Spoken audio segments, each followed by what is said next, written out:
ఏంటి అత్తయ్య? ఆత్యకి ఇలా జరిగిందేంటి?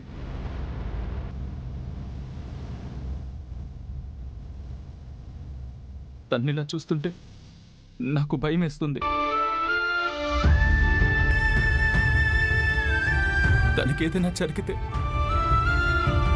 నేను బతకను, నేను చచ్చిపోతాను. సీనయ్య, సీనయ్య, ఏంటి సీనయ్య? చూడు, అచ్చకి ఏం కాదు సీనయ్య. మాకు ధైర్యం చెప్పాల్సింది పోయి చిన్న పిల్లోడులా నువ్వు ఏడుస్తుంటే ఎలా?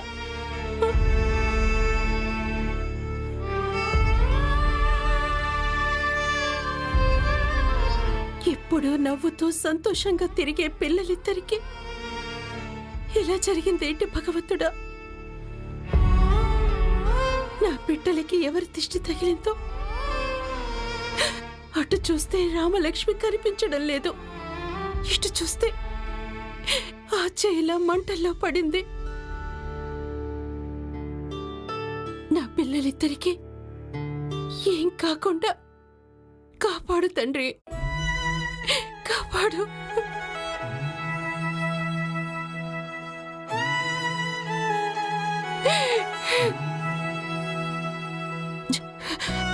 నేను వెళ్ళి ఇంటికి ఫోన్ చేసి వస్తాను. ఇక్కడ ఆ చెయ్యమో ఇలా ఉంది. డ్రామా కనిపించిందో లేదో కనుక్కొని ఆచ విషయం గురించి చెప్తాను.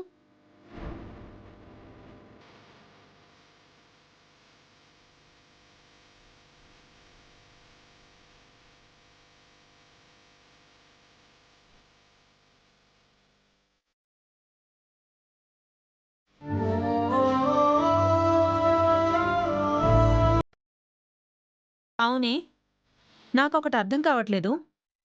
గుళ్ళో ఎందుకు కరెంటు తీయమన్నావు? కారణం లేకుండా చెప్పను కదా. ఆ కారణం ఏంటో చెప్పమంటున్నాను. అన్నీ మాకు తెలిసే చేస్తున్నావు కదా, ఇది చెప్పడానికే ఉంది, చెప్పు.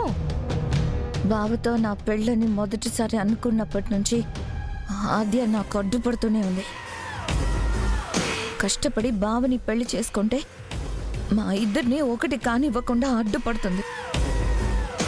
కరెంట్ ఎందుకు ఆపమన్నావో చెప్పమంటే ఇవన్నీ చెప్తావేంటే? మాకివన్నీ తెలిసిన విషయాలే కదా, కాకపోతే ఏమీ చేయలేక అవకాశం కోసం ఎదురు చూస్తున్నాం. మీరు అవకాశం కోసం ఎదురు చూస్తున్నారు, నేను అవకాశాన్ని క్రియేట్ చేసుకున్నాను.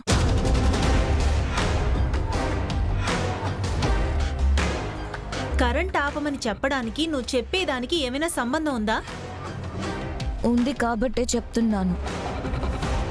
ఆద్యని ఎలా అయినా నాకు అడ్డు లేకుండా చేసుకోవాలనుకుంటే అస్సలు కుదరడం లేదా. అందుకే కరెంట్ తీయమన్నాను. అడ్డం లేకుండా పోతుందనుకుంటే కాస్తలో మిస్ అయి శ్మశానంలో ఉండాల్సింది హాస్పిటల్లో ఉంది.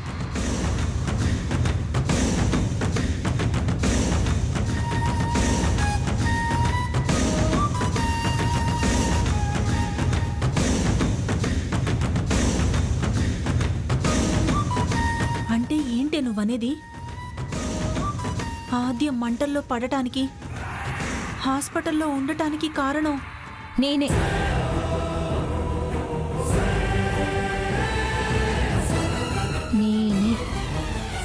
మీరు కరెంటు తీశారు, నేను సైలెంట్గా తోశాను.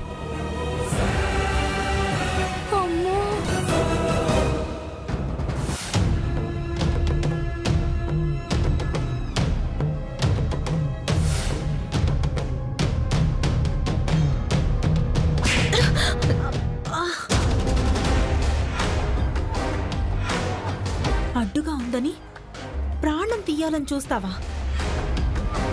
ఈ విషయం మా అన్నయ్యకి తెలిస్తే నిన్ను నన్ను ఇక్కడే పాతేస్తారు తెలుసా? అమాయకంగా కనిపించే నీలో ఇంత రాక్షసత్వం ఉందా? అడ్డం తిరిగి మాట్లాడుతుంటే ఏదో తెలిసి తెలియక మాట్లాడుతున్నావులే అనుకున్నాను. మరీ ఇంత రాక్షసత్వం ఉందా నీలో? ఒక మనిషి ప్రాణం తీయాలనుకోవడం ఏంటే? అసలు ఆ ఆలోచన ఎలా వచ్చింది చారు నీకు? ఏదో ప్రాణాలతో ఉంది కాబట్టి సరిపోయింది. అదే ఏదైనా జరుగుంటే పోలీసులు వచ్చి ఈ పాటికి నిన్ను జైల్లో పెట్టేవారు తెలుసా? అలా భయపడుతూ బ్రతకడం నాకు చేత కాదు. నేను ఏది కావాలనుకుంటే అది జరగాలి. దానికి అడ్డం వస్తే మా అమ్మ నాన్నలైనా ఇలాగే చేస్తాను. ఎవరిని నేను వదిలిపెట్టను.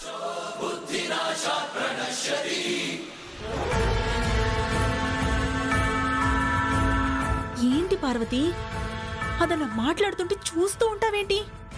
నేనేం చేయను వదినా. నువ్వే కదా తీసుకొచ్చి నా నెత్తిన రుద్దా.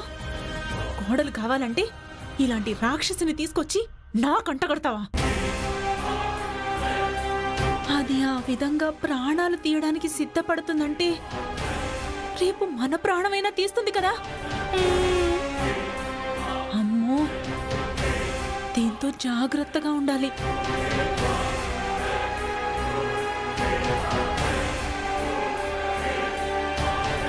చెంప పగలగొట్టింది. ఆ దెబ్బకి శౌర్యగాడు బిత్తరపోయాడు తెలుసా? ఏంటి, వాడిని రామలక్ష్మి కొట్టిందా? అంటే వాడి మీద మనసు విరిగిపోయినట్టేగా.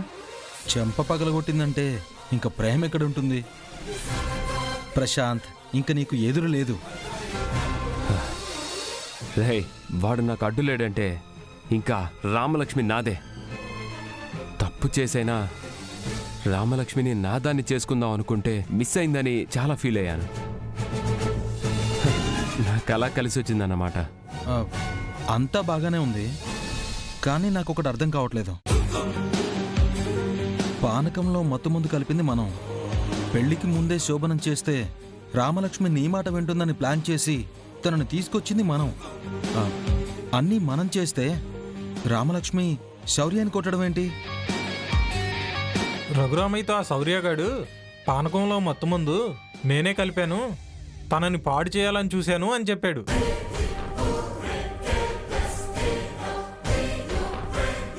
ఏంటి, అంతా వాడు చేసినట్టు చెప్పాడా? అంతేకాదురా, నేను ప్రేమించాను, తనని పెళ్లి చేసుకుంటాను అంటే మీరు కాదన్నారు. అందుకే పెళ్లికి ముందే తప్పు జరిగిపోతే చచ్చినట్టు తనని మీరు నాకిచ్చి పెళ్లి చేస్తారని ఇలా చేశాను అన్నాడు.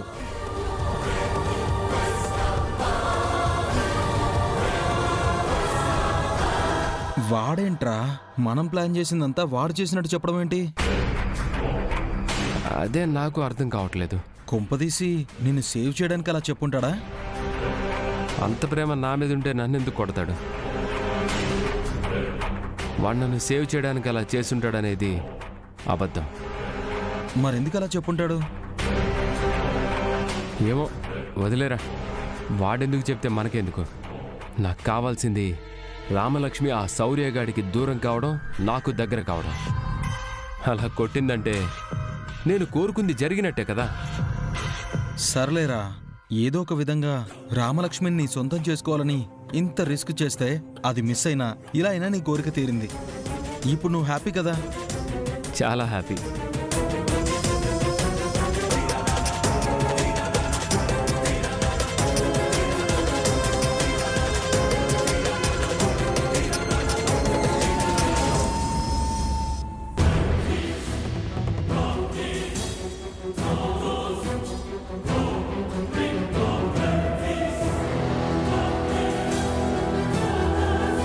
వయసులో ఉన్న పిల్ల ఏమైందో తెలీదు, ఎటు పోయిందో తెలీదు. దానికోసం పోయిన వాళ్ళు ఇంకా ఇంటికి రాలేదు. పిల్ల ఏమైపోయిందోనని మేము ఇక్కడ కంగారు పడుతుంటే అలా దేబ్రి మొహం వేసుకుని చూడకపోతే వెళ్ళి వెతకచ్చు కదా. అత్తయ్య గారు, బావగారు బామ్మర్ది ఇద్దరు పోయారు కదండి, వాళ్ళు తీసుకొస్తారు కదా. ఈలోపు మీరు కంగారు పడి మమ్మల్ని కంగారు పెడతారేంటి? వాళ్ళు తిరిగి తీసుకొస్తారు, నువ్వు తిని కూర్చుందు గాని.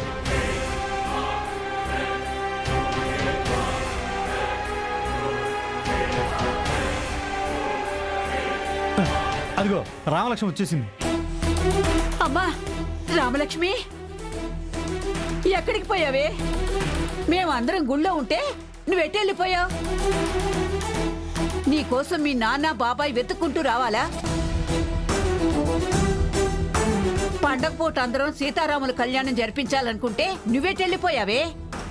చెప్పా చేయకుండా పోతే నీకేమైందో తెలియక నువ్వు వచ్చేదాకా భయపడి చచ్చావు. చెప్పు, ఎక్కడికి వెళ్ళావు? అమ్మా అది కాదురా రఘు, మాట్లాడకమ్మా. బిడ్డ కనిపించట్లేదని మనం కంగారు పడ్డామని వాళ్ళని భయపెట్టాల్సిన పని లేదు. అన్నిటికీ కారణాలుంటాయి. కొన్ని చెప్పగలం, కొన్ని చెప్పలేం. ఏమైందిరా? ఏం కాలేదు. పదమ్మా.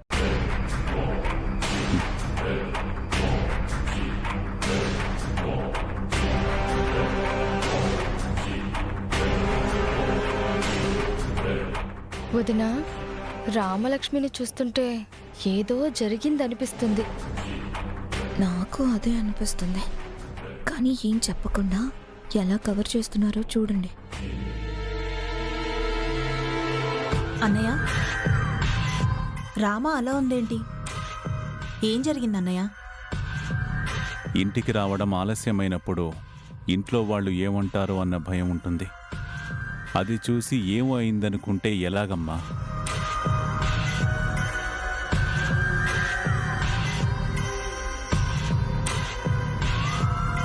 చూడమ్మా, ఒక ఫోన్ చేసుకోవచ్చా? చేసుకోండి.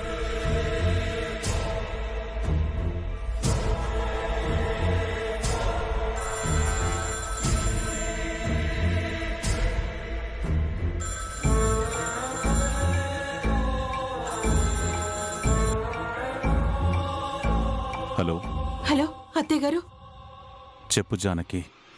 ఏమండి, రామ కనిపించిందా? ఇప్పుడే ఇంటికి తీసుకొచ్చాను. ఎక్కడికి వెళ్ళిందండి? ఎలా ఉంది? రామలక్ష్మికి ఏ ఇబ్బంది లేదు, బాగానే ఉంది. ఆద్య ఎలా ఉంది? డాక్టర్లు పరిస్థితి ఏం బాలేదు, ఇప్పుడేం చెప్పలేమంటున్నారండి. నాకు చాలా భయంగా ఉందండి. ఆద్యకేమీ కాదు, ఏం భయపడకు. నేనొస్తున్నాను. అలాగే. శివరాం, నేను హాస్పిటల్ వరకు వెళ్ళొస్తాను. నువ్వు ఇంట్లోనే ఉండు. అలాగే అన్నయ్య.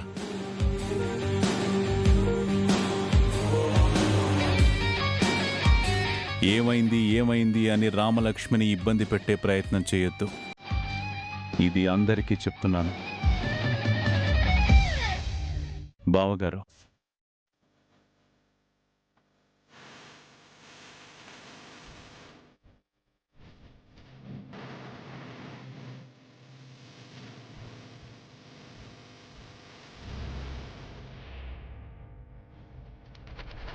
ఏదో జరిగింది.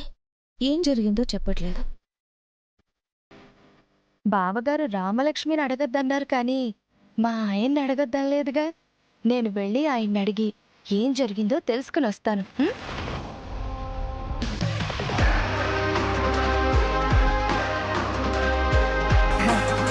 ఏమండి, ఏంటి? మీరేమో అదోలా ఉన్నారు, అక్కడ రామలక్ష్మి ఏదోలా ఉంది.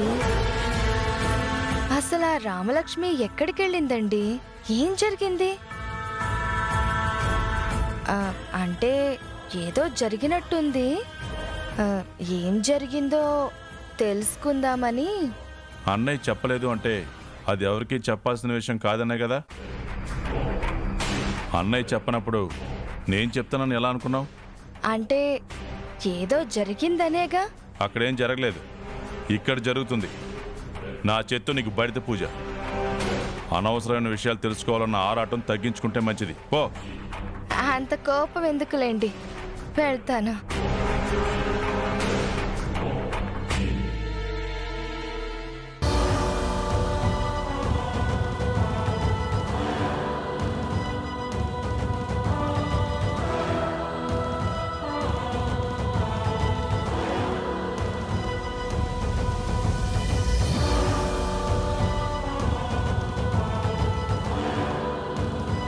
ఏమండి, జానకి, ఏమండి, మన ఆద్య అండి. ఆద్యకి ఇప్పుడు ఎలా ఉంది? డాక్టర్ గారు ఏం చెప్పారు? లోపల ట్రీట్మెంట్ జరుగుతుంది మావయ్య. ఎలా ఉందో ఏంటో తెలీదు.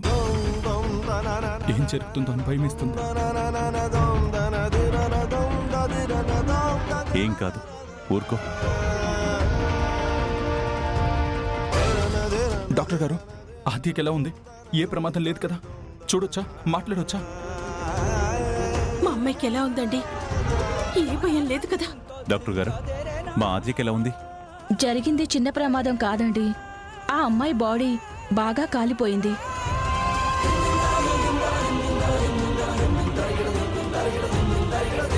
కండిషన్ చాలా క్రిటికల్గా ఉంది. మీరు వైద్యం చేస్తున్నారు కాబట్టి భయపడాల్సిన అవసరం లేదు కదా? మా ప్రయత్నం మేము చేస్తున్నాం సార్, కానీ ప్రమాదం లేదని మాత్రం చెప్పలేం. తను ఉన్న కండిషన్ బట్టి ఆమెను సేవ్ చేయడానికి 50-50 ఛాన్సెస్ మాత్రమే ఉన్నాయి.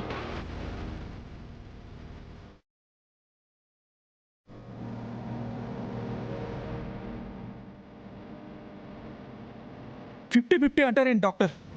వెంటనే హాస్పిటల్కి తీసుకొచ్చాం కదా. ఆద్యకి ఏం కాదని చెప్పండి. నా ఆద్యని ఎలాగైనా బతికించండి ప్లీజ్. చూడండి, మా ప్రయత్నం మేము చేయగలం. మా పరిధి దాటి మేమేమీ చేయలేం కదా. మీరు వెంటనే తీసుకొచ్చినా అప్పటికే ఆ అమ్మాయి బాడీ బాగా కాలిపోయింది. అందుకే అమ్మాయిని బ్రతికించగలమని హామీ మాత్రం ఇవ్వలేము. I'm sorry.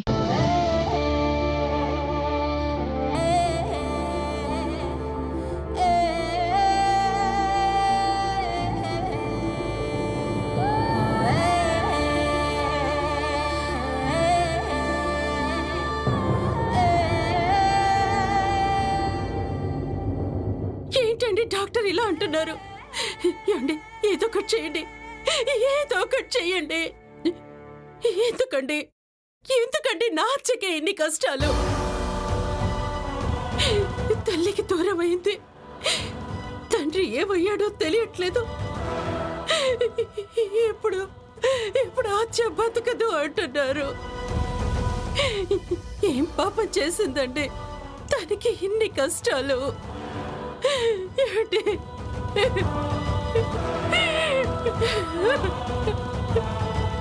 భగవంతుడా, నీ కళ్యాణం చెయ్యాలని ఆనందంగా వచ్చిన నా బిడ్డకి కష్టం ఏంటయ్యా? డాక్టర్ బతుకుతుందో లేదో చెప్పలేమంటున్నారు. ఇంకా దాన్ని కాపాడే భారం బాధ్యత నీదేనయ్యా, నీదే.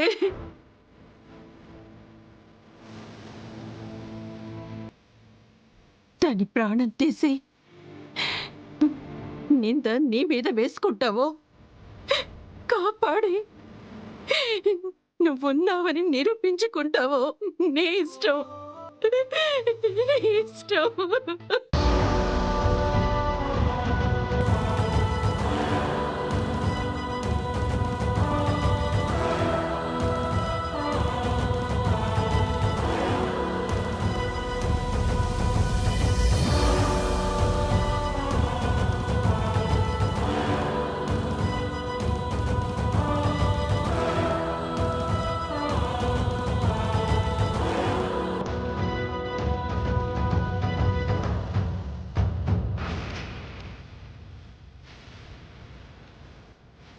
ఇక దాన్ని కాపాడే భారం బాధ్యత నీదేనయ్యా.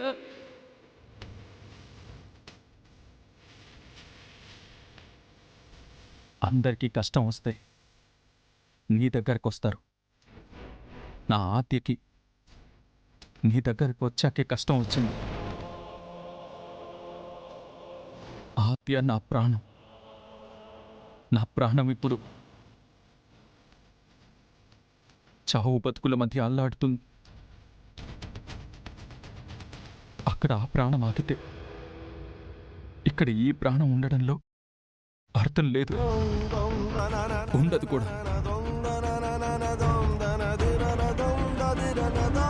నా ఆద్యకేమీ కాకుండా చూడు స్వామి.